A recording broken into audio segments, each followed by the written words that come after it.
All right, we're going to do an instructional video for Jessica, trying to make it easier for everybody to practice their parts at home and understand what we're asking them to do.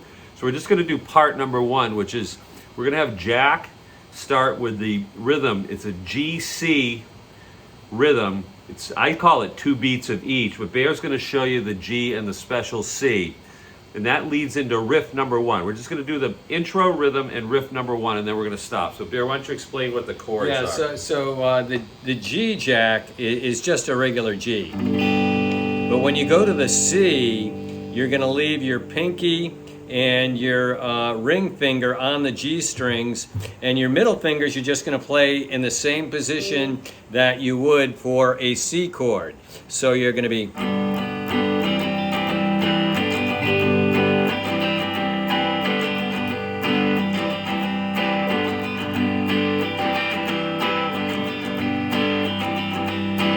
Okay, so what I'm going to do is I'm going to play the rhythm, and Bear's going to play riff number one, and we're going to stop at the end of riff number one, and then before we go to riff number two, all right?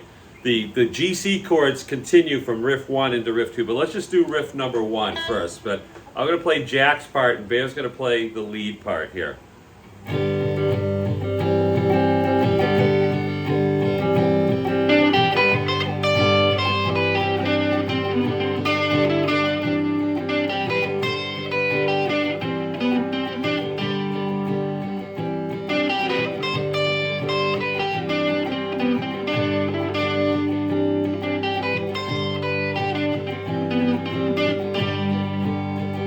Okay, so you can hear we played riff one 2 times. So that's the first segment of the song.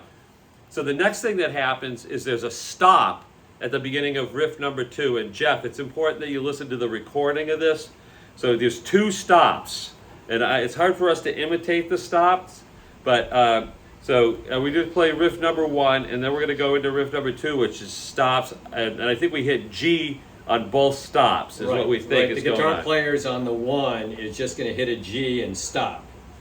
Okay, so what I suggest we do is we haven't done this before, but let's try to go from riff 1 into riff 2, and I'll stop on the G and see if we can make it happen. Okay. So I'm going to start at the beginning of the song again. Ready? Okay.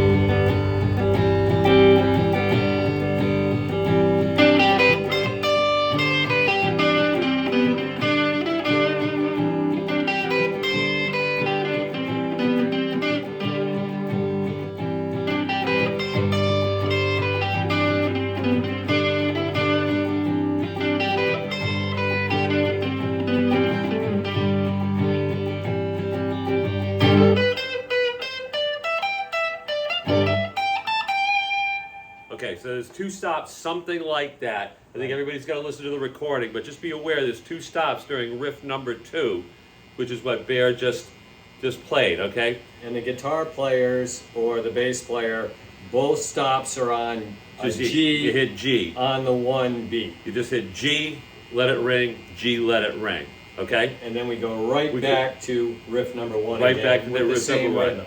Okay. Okay, so why don't we play the second half of the song, which is we played riff 1, riff 2 with the stops. Now we're going to go back to riff 1 again, still going to be G-C, but then when we go to riff 3, it goes to F, G, and I call it 4 beats of each. I call it the G-C 2 beats of each. 1, 2, 3, 4, 1, 2, 3, 4, 1, 2, 3, 4. So when we go to the riff number 3 in F, G, it's going to be 4 beats. Good. 1, 2, 3, 4. 1, 2, 3, 4. 1, 2, 3, 4. 1, 2, 3, 4. Okay. So we're gonna start the second half of the song with riff number 1 again. Okay, all right. Yep. Go ahead. Yeah. Are we going to go right into? Yeah. We're gonna roll right into riff 3 in the end. Okay. Ready? Go ahead.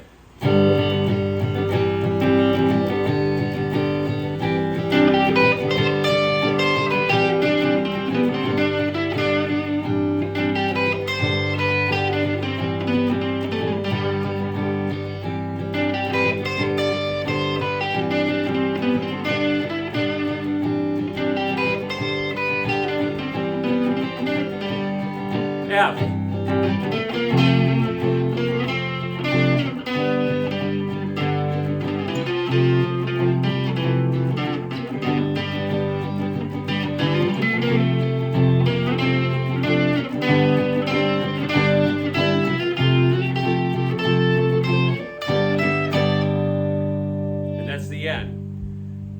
I failed to say that, Jack, we need you to play what I'm playing because I'm going to play a double lead with Bear. That's the whole point of this thing. There you go. And the tricky part of this is all kind of the timing of getting the rhythm really solid here. So we hope this videotape helps you. If you have questions on it, let's talk about it. Excellent. Excellent.